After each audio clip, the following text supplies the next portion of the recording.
नमस्कार, राष्ट्रवाद में स्वागत आपका। मैं हूं आपके साथ राकेश त्रिपाठी। मेरा पहला सवाल इसी आप ही से है सर, कि आप कहते हैं कि उत्तर प्रदेश अपराध मुक्त है।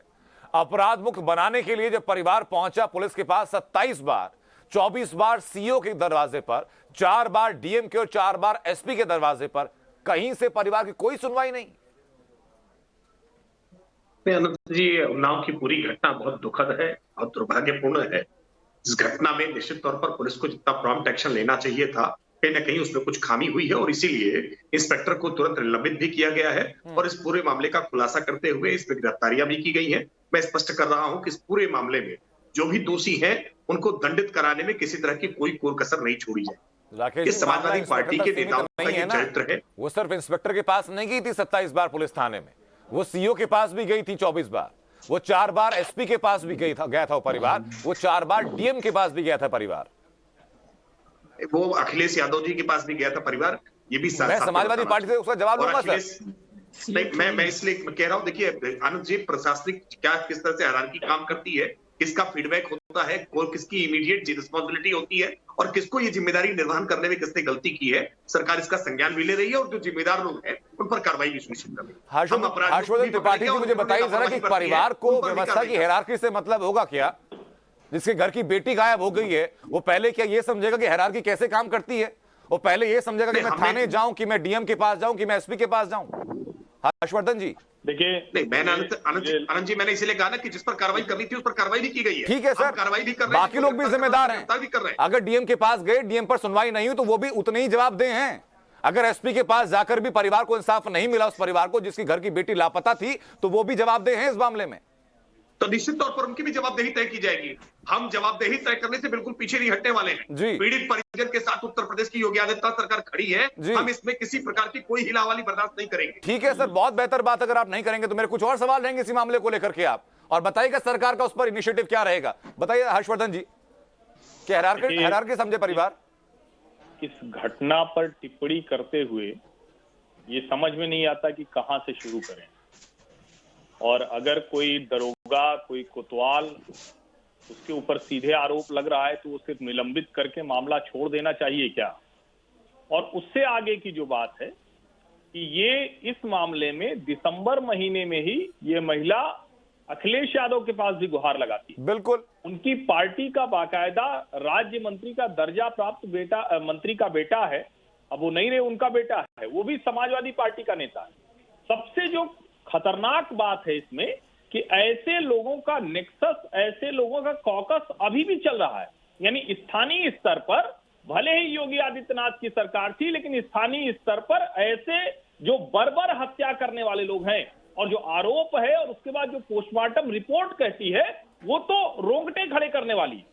एक दलित लड़की को इस तरह से प्लॉट में खोद कर गाड़ दिया जाए, ये मध्ययुगीन चीजें सुनाई देती है। अब आज के समय में ऐसी चीजें नहीं सुनाई देती, लेकिन अगर ऐसा करने की हिम्मत कोई नेता कर रहा है, वो समाजवादी पार्टी का नेता है, ये साफ साफ दिख रहा है। लेकिन ये सब कुछ अगर हो रहा है और भारतीय जनता पार्टी की सरकार में हुआ, तो उस वक्त क्या कड़ी कार्रवाई हुई? क्योंकि निलंबन भर से बात नहीं बनने वाली। समाजवादी पार्टी का ये चरित्र हो सकता है कि उनके नेता ये काम करें, लेकिन भारतीय जनता पार्टी की सरकार में ये काम रुकते हुए दिखना चाहिए था, जो नहीं दिखा।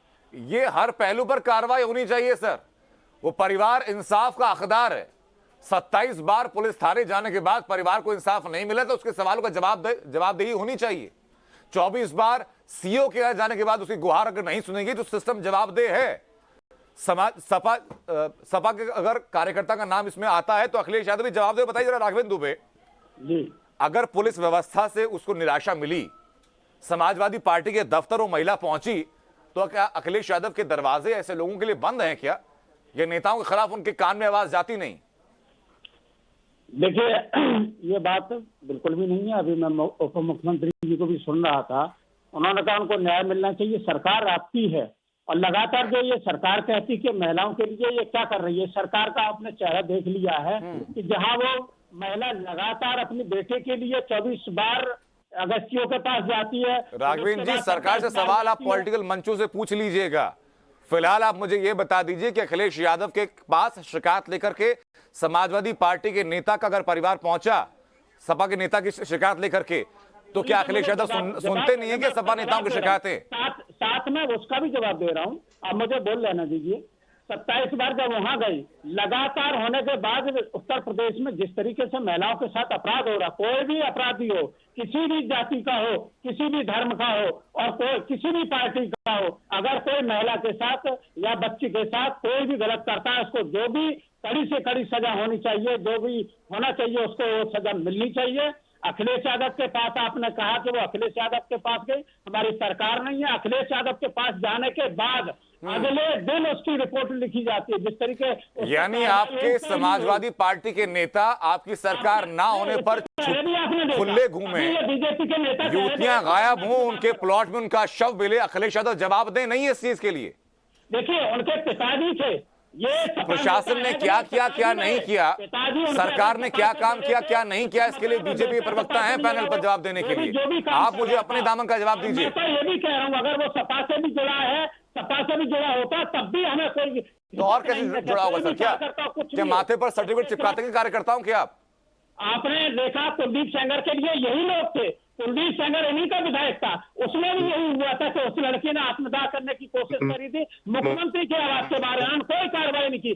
कोर्ट के फैसले के बाद इन पे कार्रवाई कुलदीप सेंगर पे हुई, उसमें भी इनके राघवेंद्र दुबे परिवार को ही खत्म कर दिया। आरोप लगाना बहुत आसान है। सरकार आप कुलदीप सेंगर की बात करेंगे, वो आपको बदायूं याद दिला देंगे, वो आपको गायत्री प्रजापति याद दिला देंगे, लेकिन वो याद दिलाने से इस परिवार को इंसाफ नहीं मिलेगा। आप बताइए, बीजेपी की सरकार है, न्याय ठीक है सर, मुझे आपका रुख समझ में आ गया, अपने बारे में जवाब नहीं देंगे। मेरे साथ ताहिरा हसन लगातार बनी हुई है।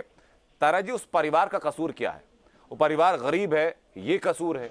वो परिवार दलित समुदाय से आता है, उसका ये कसूर है? उस बेटी का होना क्या उस परिवार का कसूर था? उस परिवार के पास राजनीतिक क्षमताएं ना होना क्या उसका कसूर था? 27 दफा थाने में जाना, 24 दफा सीओ के पास जाना, जिस पार्टी से वो नेता है उसके सुप्रीमो के पास जाना, अब इससे ज्यादा और कहां गुहार लगाता परिवार? बिल्कुल सही कहा आपने, बहुत शर्मनाक घटना है। मुझे लगता है कि महिलाओं के प्रति जो हिंसा है वो निर्भया के बाद जो कानून बना, जस्टिस वर्मा कमेटी गठित हुई और एक मजबूत कानून बना, मुझे लगता है इससे मजबूत कानून की जरूरत नहीं, लेकिन इम्प्लीमेंटेशन नहीं हो रहा। 3000 करोड़ निर्भया फंड कहां कहां कैसे यूज किया गया उसका भी कुछ पता नहीं है। कोई महिलाओं के प्रति होने वाली हिंसा को इंडोर्स ही नहीं किया जाता, चाहे वो हाथरस हो, चाहे वो ना हो, या कहीं हो, लखीमपुर हो, कहीं भी हो। महिलाओं के साथ अभद्रता हो, उनके साथ बलात्कार हो, उनकी अस्मिता को रौंदा जाए आधी जमीन की, और उसके बाद सब जितनी भी पॉलिटिकल पार्टियां कहती हैं हम सब अपना सीना ठोकती कि हम सब महिलाओं को अपलिफ्टिंग के लिए हैं, हम सब महिलाओं वो को दावे सिर्फ खोखले हैं, उनका सम्मान चाहते हैं। ताहिरा जी, वो दावे सिर्फ लेकिन पॉलिटिकल यहाँ पार्टीज कहाँ के खोखले हैं, क्योंकि यथार्थ पर दिखाई नहीं पड़ती हैं वो चीजें। बिल्कुल, ये कहाँ सम्मान है कि आप कहते हैं कि हमारे राकेश जी बैठे हैं कि हमारे टाइम में लॉ एंड ऑर्डर है और जो अपराधी वो थर्राता है, अपराधी थर्राता है, लेकिन महिलाओं के प्रति हिंसक करते नहीं थर्राता। हाँ। उनका बलात्कार करते राकेश जी, ताहिरा जी सवाल पूछ रहे हैं, अपराधी शायद थर्राते होंगे, लेकिन समाजवादी पार्टी के नेता तो महिलाओं का जमीन में गाड़ रहे हैं। जमीन में गाड़ देखिए आनंद जी, बिल्कुल वो कोई नेता हो इस वक्त पावर में नहीं, उनके खिलाफ एक्शन होना चाहिए। ये सवाल उसी वक्त पहले ही उठा के भाजपा के लोगों को, और सरकार उनकी है। और एक बात मैं और ऐड करना चाहूंगा, उसके बाद मैं राकेश जी जवाब लूंगा, उसके बाद चलूंगा फिर मैं सीधा तहसील पूनावाला के पास। एक बात मैं और ऐड करना चाहूंगा कि जब हमारे सहयोगी अनुज ने वहां मौजूद पुलिस के अधिकारियों से बात की, तो उनका कहना यह था कि जो शव है वो लगभग 1.25 महीने पुराना है। यानी कि जब जो परिवार था वो शिकायत दर्ज कराने पहुंचा था, अगर 27 बार में से एक बार भी शिकायत सुन ली जाती तो युवती शायद जिंदा होती। 4 बार डीएम के पास गया है और कहा जाता। आप क्या बताइए, जो हमारा लोकतंत्र में जो इंस्टीट्यूशंस है जिनका काम है कि गरीब, दलित, मजबूर महिला के साथ खड़े हो, भाई जस्टिस वर्मा कमेटी के जज देखिए, state and institution must stand with the women. यहाँ पे क्या हो गया, कानून बनता है। मैं आपकी इसी सवाल को लेकर के सीधा राकेश जी के पास चलता हूँ, क्योंकि सत्ता उन्हीं की पार्टी की है इस वक्त पर। राकेश जी, जोड़ छोड़िए जो हमारे, मैं वापस आपके पास लौट रहा हूँ, मैम आपके पास। राकेश जी, देखिए ताहिरा जी जो बात कह रही है उनकी बात वाजिब है, मैं उनकी बात को खारिज नहीं करूंगा। और आनंद जी, जो इस पैनल में बैठे बाकी सारे लोगों ने सवाल उठाए हैं, उन सवालों से मैं भाग नहीं रहा। ये सच है कि ये जिम्मेदारी प्रशासन की थी कि वो बेटी को जीवित रखता। ये सच है कि इस बेटी को जीवित रखने के लिए प्रशासन ने सही समय पर कदम उठाए होते तो शायद परिणाम कुछ और हो सकते। और इसीलिए जवाबदेही सुनिश्चित करते हुए जिनकी जिम्मेदारी है उनको अभी प्राथमिक तौर पर निलंबित किया गया है। ये कार्रवाई इतने पर समाप्त नहीं है। हर्षवर्धन जी और पैनल में बैठे हुए सबको मैं आश्वस्त कर रहा हूं, ये कार्रवाई इतने तक समाप्त नहीं है। जो जिम्मेदार हैं, जवाबदेह हैं, उनकी जवाबदेही हम सुनिश्चित कराएंगे ही कराएंगे, लेकिन ये आरोपी जो अपराधी हैं इन पर भी कठोरता से कार्रवाई होनी देखिए। चाहिए। अभी बात जो राघवेंद्र दुबे जी पल्ला झाड़ने की कोशिश कर रहे हैं, हाँ। लेकिन प्रशासनिक मशीनरी हो सकता है कि कहीं बेपरवाह रही हो, लापरवाह रही हो, लेकिन राजनीतिक व्यक्तित्व से अपेक्षा की जाती है कि वो ज्यादा संवेदनशील होंगे। अखिलेश यादव के पास जब गुहार करते हुए गई कि उनकी पार्टी के नेता के बेटे के द्वारा इस तरह किया जा रहा है, एक बार भी अखिलेश यादव जी ने पीड़ित परिजनों के पक्ष में किसी प्रकार की कोई संवेदना दिखाई? वो तो क्या आज भी यही कह रहे हैं सर, वो तो आज भी अखिलेश यादव आज भी स्वीकार नहीं कर रहे हैं इस बात को कि उनकी पार्टी से संबंधित वो व्यक्ति था। या अखिलेश यादव के पास परिवार जब पहुंचा था, अखिलेश यादव ने उनकी बात सुन ली होती तो शायद वो बच्ची जिंदा होती। अखिलेश यादव आज भी नहीं स्वीकार कर रहे हैं, वो आज भी सिर्फ सरकार को घेर रहे हैं। देखिए आनंद जी, ये वास्तविकता है। उत्तर प्रदेश में निर्वाचन आयोग के द्वारा जैसे ही चुनाव की घोषणाएं की गई है और जैसे जैसे चुनाव नजदीक आता गया है, वैसे ही समाजवादी पार्टी के जो तमाम समर्थित गुंडे हैं ये बिलों से बाहर निकल करके आ गए हैं। आप अलग अलग स्थानों पर देखेंगे कि समाजवादी पार्टी के गुंडों के द्वारा किस प्रकार से कार्रवाइयां की जा रही है और बहन बेटियों के साथ इस प्रकार की जो अत्याचार अनाचार की घटना है, हम इसको बर्दाश्त नहीं करेंगे। एक चीज में मैं ये सही कहना समाजवादी चाहूंगा पार्टी के चाल चेहरे चरित्र 2 को उजागर महीने करता पहले है। जब वो बच्ची समाजवादी लापता पार्टी हुई के थी गुंडों के उस द्वारा वक्त ये किया चुनाव जा रहा आयोग के हाथ में है। नहीं था और कानून। गुंडों पर बहुत कठोरता से कार्रवाई 2 महीने पहले जब बच्ची गायब हुई थी राकेश जी, उस वक्त चुनाव आयोग के हाथ में व्यवस्था नहीं थी। नहीं, चुनाव तो नजदीक आ गया था ना। हाँ, चुनाव नजदीक भले ही आ गया था, लेकिन जिस वक्त बच्ची गायब हुई उस वक्त चुनाव आयोग के हाथ में नहीं बल्कि आपके हाथ में व्यवस्था थी। ये भ्रम हो गया है कि समाजवादी पार्टी की सत्ता में वापसी हो सकती है और इसीलिए समाजवादी पार्टी के गुंडे। एक सेकंड राघवेंद्र दुबे जरा शांत रहिए सर। देखिए समाजवादी राघवेंद्र जी जरा शांत रहिए, आपके पास जब सवाल लेकर मैं आता हूं तो आप दाएं की बातें करते हैं, आप जवाब नहीं देते हैं, दूसरों को बोलने दीजिए। क्योंकि आप लोग के साथ जो खिलवाड़ करेगा उस पर बाबा जी का बुलडोजर बहुत कठोरता से चलेगा। आप गलत फहमी में बताइए कि समाजवादी पार्टी के गुंडे अब व्यवस्था को तोड़ेंगे मरोड़ेंगे, बहन बेटियों के साथ छेड़खानी करेंगे, बलात्कार और हत्या करने का काम करेंगे, लूट और डकैती करने का काम करेंगे, आप लोगों को धमकाने का काम करेंगे। राकेश त्रिपाठी जी, राघवेंद्र दुबे जी, आप दोनों सज्जनों के पास में लौट रहा हूं। तहसीन पूनावाला हमारे साथ लगातार बने हुए। तहसीन जी, मैं जानना चाहूंगा आपसे कि इस वक्त कांग्रेस का स्टैंड क्या है?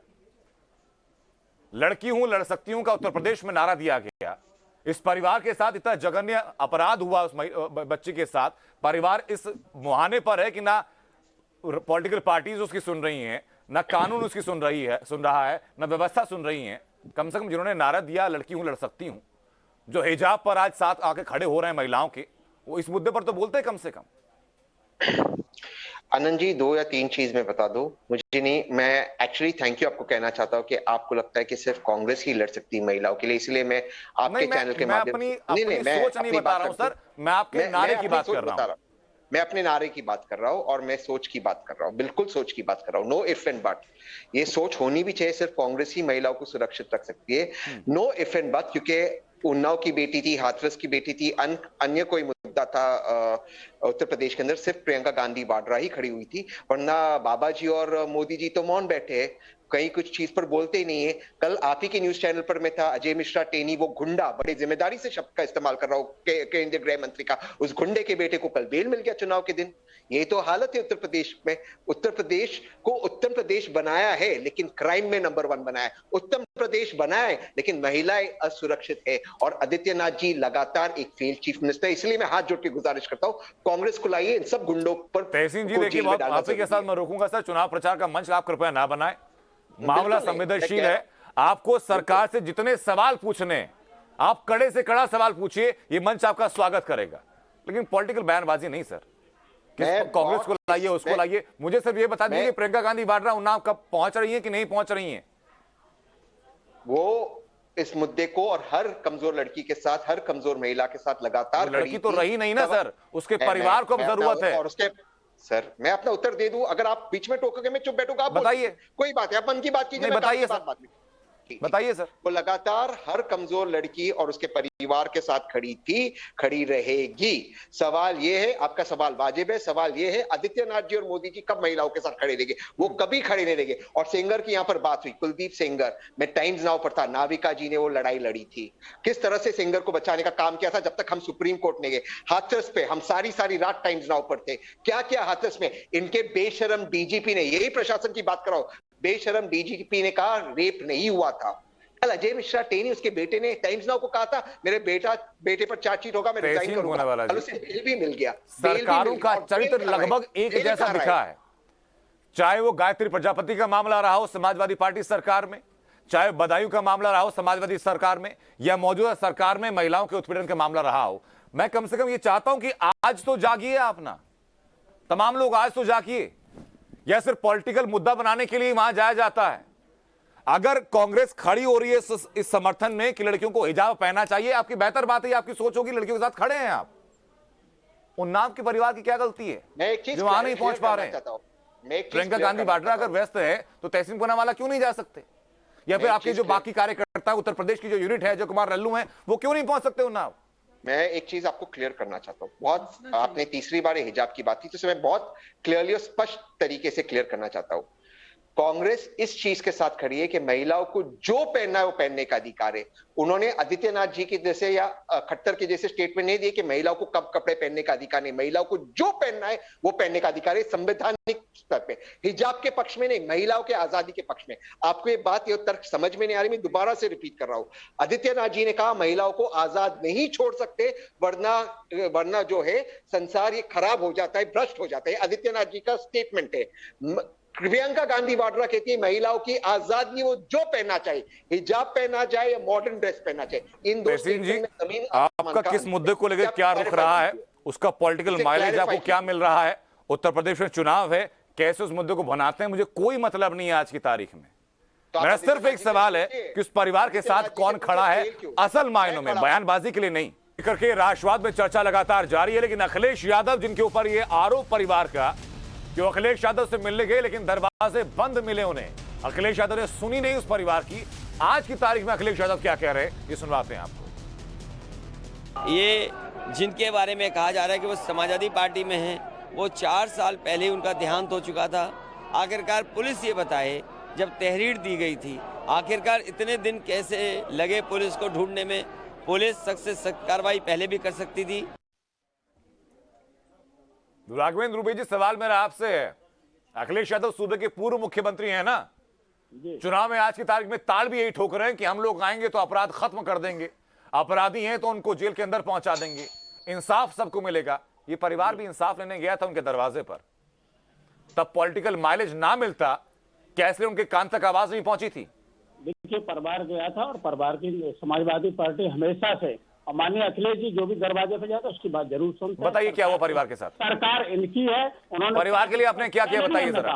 उनके पिताजी रहे, इसलिए से राघवेंद्र दुबे जी, परिवार, आपने कहा कि समाजवादी पार्टी हमेशा सुनती है, सुनकर के क्या किया आपने बताइए जरा। सरकार है ना इनकी, सरकार। अरे सरकार से मैं सवाल सर लगातार पूछ रहा हूँ ना, सरकार पे सवाल उठाइए। सरकार से जो सवाल किए जा रहे हैं उसका जवाब देने के लिए राकेश त्रिपाठी हैं।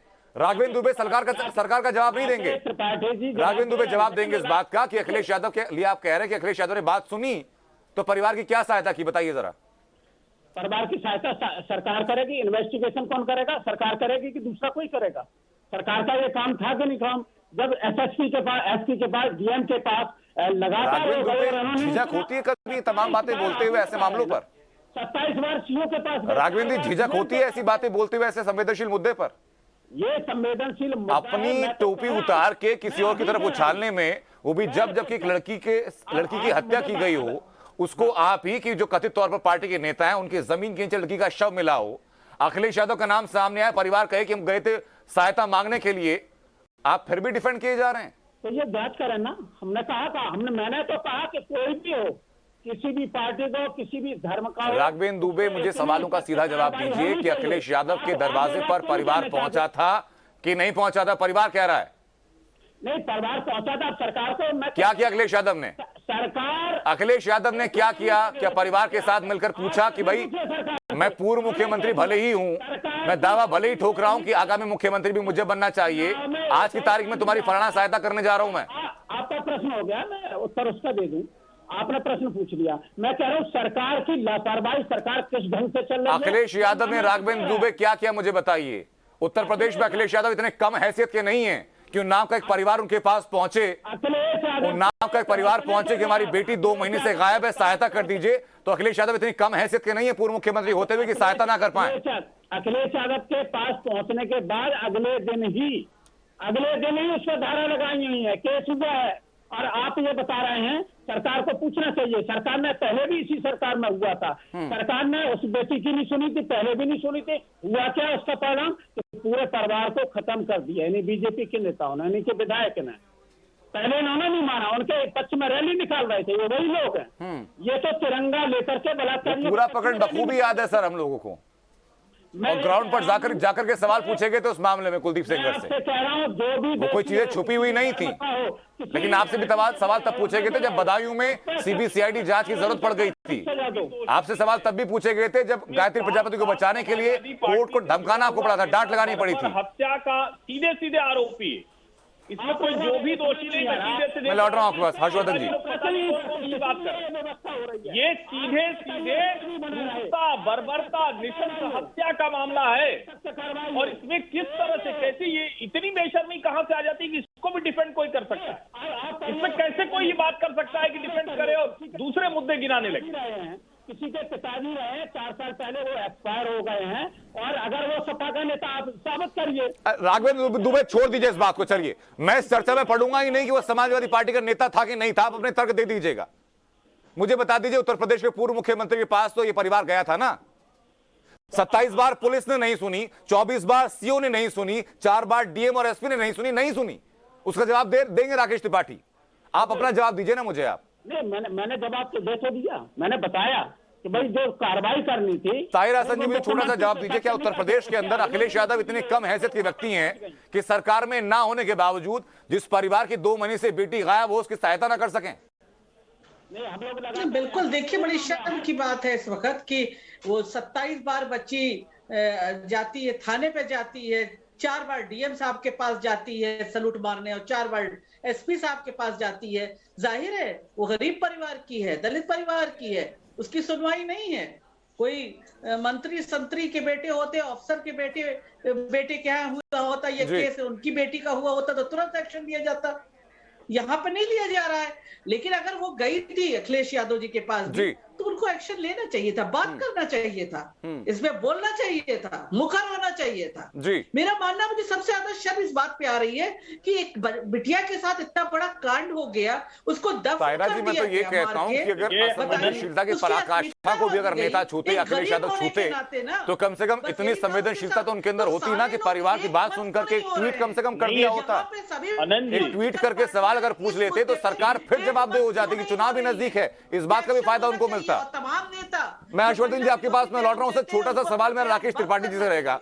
राकेश जी बताइए जरा कि उसके अलावा आपने इंस्पेक्टर को निलंबित कर दिया, बहुत अच्छा किया आपने, तत्कालिक कार्रवाई की। बाकी जो लोग हैं जिसमें कि एसपी शामिल है, जिनमें डीएम शामिल हैं, उनके ऊपर क्या कार्रवाई है सर? और एक छोटा सा सवाल मेरा और सर, कि इन चारों जगहों पर जहां परिवार गया, परिवार के जाने से पहले अगर किसी मंत्री का या किसी और रसूखदार व्यक्ति का फोन अगर थाने चला जाता, हर्षवर्धन जी जवाब आप दीजिएगा इस बात का, कि रसूखदार व्यक्ति का अगर फोन चला जाता तो तब भी क्या परिवार को 27 बार जाने की जरूरत पड़ती थाने में क्या? हर्षवर्धन जी। नहीं, देखिए आनंद जी, मुझे लगता है, देखिए इसमें बहुत गोल गोल घूमने घुमाने की जरूरत नहीं है। ये जो शर्मनाक हत्याकांड हुआ है, समाजवादी पार्टी के नेता के प्लॉट से वो शव मिला है। बिल्कुल, पुलिस ने इसमें हीला हवाली की है, सिर्फ निलंबन इसका नहीं है। और जो सबसे महत्वपूर्ण बात है, अगर अखिलेश यादव को ये बात पता चल गई तो आपको क्या लगता है कि अगर वो समाजवादी पार्टी से जुड़ा हुआ नेता नहीं होता तो अब तक समाजवादी पार्टी ने इसको पूरे प्रदेश में मुद्दा नहीं बनाया होता? चुनाव के ठीक पहले, जिस समय चुनाव की अधिसूचना जारी होती है उसके ठीक पहले का ये मसला है। उस समय ये लड़की, दलित लड़की गायब होती है, और इसीलिए क्योंकि उनको पता था कि अगर ये मुद्दा सामने आ जाएगा समय से तो उनकी पार्टी के लिए मुश्किल हो जाएगी, उनकी पार्टी के लिए जो चुनाव शुरू हो रहा है उसमें मुश्किल हो सकती है। और इसीलिए क्योंकि समाजवादी पार्टी को वो डर था, इसलिए वो छुपाने की कोशिश की गई, और इस पर साफ समझ में आती है। आप लोग एक तरफा सर, ऐसे वक्त में जब हम आधी आबादी के बराबरी के अधिकार की बात करते हैं, ऐसे वक्त में जब महिला सशक्तिकरण की बात करती हैं, तमाम बातें खोखले और झूठे नजर आते हैं हर पॉलिटिकल पार्टी के, वो भी तब जबकि एक गरीब परिवार की एक बेटी 2 महीने तक लापता रहती है, कोई सुध लेने वाला नहीं होता, अंततः उसका शव मिलता है जमीन के अंदर, तो पॉलिटिकल माइलेज के लिए हर कोई मुखर हो जाता है किसी और के दामन में दाग ढूंढने के लिए। मेरे पास वक्त सिर्फ इतना ही था। बहुत बहुत शुक्रिया तमाम लोगों का राष्ट्रवाद में शामिल होने के लिए। तो ये झारखंड के हजारीबाग की बात होगी, जहां हजारीबाग में मॉब लिंचिंग का मामले पर सड़क से लेकर संसद तक संग्राम मचा हुआ है। हजारीबाग में भीड़ ने रूपेश पांडे नाम के एक युवक की पीट कर हत्या की। 6 फरवरी को हुई इस वारदात में अब तक 4 लोगों की गिरफ्तारी हो चुकी है, जबकि 27 लोग नामजद हैं। मॉब लिंचिंग की इस वारदात के विरोध में रांची में कई संगठनों ने प्रदर्शन किया, तो वहीं सरकार पर भी आरोपियों के खिलाफ कार्रवाई नहीं करने का आरोप लगा। देखिए रिपोर्ट। जैसा बेटा था मेरा वैसा बेटा चाह रहे हैं, मेरा दिया बता दिया।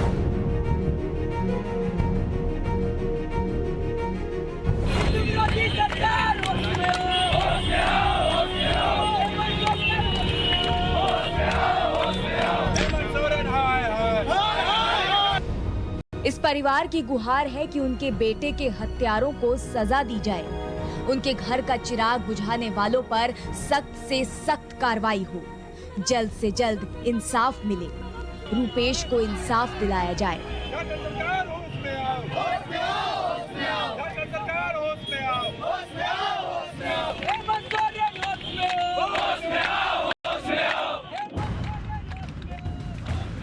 झारखंड के हजारीबाग में 6 फरवरी को रूपेश पांडे नाम के एक युवक की पीट कर हत्या कर दी गई।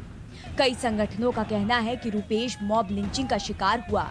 रूपेश अपने दोस्तों के साथ सरस्वती पूजा मूर्ति विसर्जन का जुलूस देखने घर से बाहर गया था, तभी 2 गुटों में हुई हिंसक झड़प की चपेट में वो आ गया। आरोप है कि भीड़ ने उस पर कई धारदार हथियारों से हमला किया और इलाज के दौरान उसकी मौत हो गई। बेटा दीजिए, चाहे उसको सजा दीजिए, हम बेटा मांगते हैं, हमको बेटा दीजिए। हम इस पूरी घटना के बाद करीब 2 दिनों तक आसपास के इलाकों में तनाव रहा, लेकिन एक बार फिर से रूपेश की मौत का मामला तूल पकड़ रहा है। इसकी गूंज झारखंड से लेकर संसद तक पहुंच गई।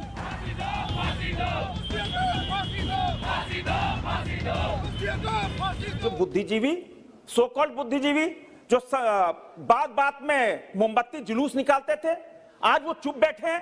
क्यों नहीं मोमबत्ती जुलूस निकाल रहे? और उसी तरह सिमडेगा के अंदर संजू प्रधान को जला के मार दिया गया। सभापति महोदय, कृपया अपनी बात रखिए, पुलिस वीडियो बनाती रही। अभी खिलाड़ी में मुकेश सोनी को मार दिया गया। और अब सीधे आपको उडुपी की तस्वीर दिखाते हैं, जहां पर की प्रदर्शन किया जा रहा है और जहां फ्लाई मार्च किया जा रहा है।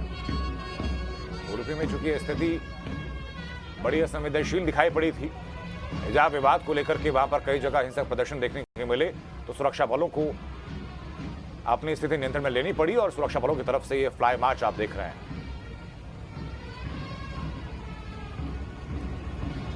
टाइम्स नाउ भारत पर एक्सक्लूसिव तस्वीरें आप देख रहे हैं उडुपी की। उडुपी से जहां से ये हिजाब विवाद शुरू हुआ, उडुपी के कॉलेज से, और उसके बाद कई जगहों पर हिंसक प्रदर्शन भी हुआ। उडुपी के अलग अलग जगहों पर हिंसक प्रदर्शन हुआ, पत्थरबाजी हुई, यहां तक कि जो महिलाएं हिजाब पहन करके या बुर्का पहन करके सार्वजनिक स्थल पर आई, उनके खिलाफ नारेबाजी और हुड़दंगियों ने उन्हें परेशान करने की कोशिश भी की। उसके बाद देशव्यापी ये मसला फैला। देश के अलग अलग हिस्सों में हिजाब के समर्थन में तो हिजाब के विरोध में भी प्रदर्शन दिखाई पड़े। तो अब अंततः उडुपी में स्थिति को काबू में करने के लिए और ताकि और वहां पर कोई असंवेदनशील घटना ना हो पाए या हिंसक घटना ना हो पाए, इसको ध्यान में रखते हुए ये फ्लैग मार्च निकाला जा रहा है। भारी तनाव के बीच पुलिस का ये फ्लैग मार्च, सुरक्षा बलों का ये फ्लैग मार्च।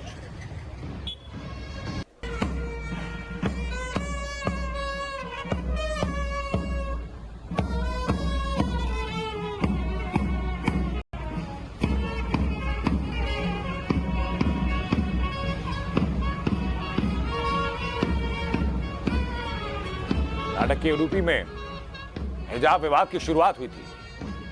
एक कॉलेज में जब एक लड़कियां हिजाब पहनकर पहुंची तो उनका विरोध किया गया, उसके बाद इस पूरे विवाद का जन्म हुआ।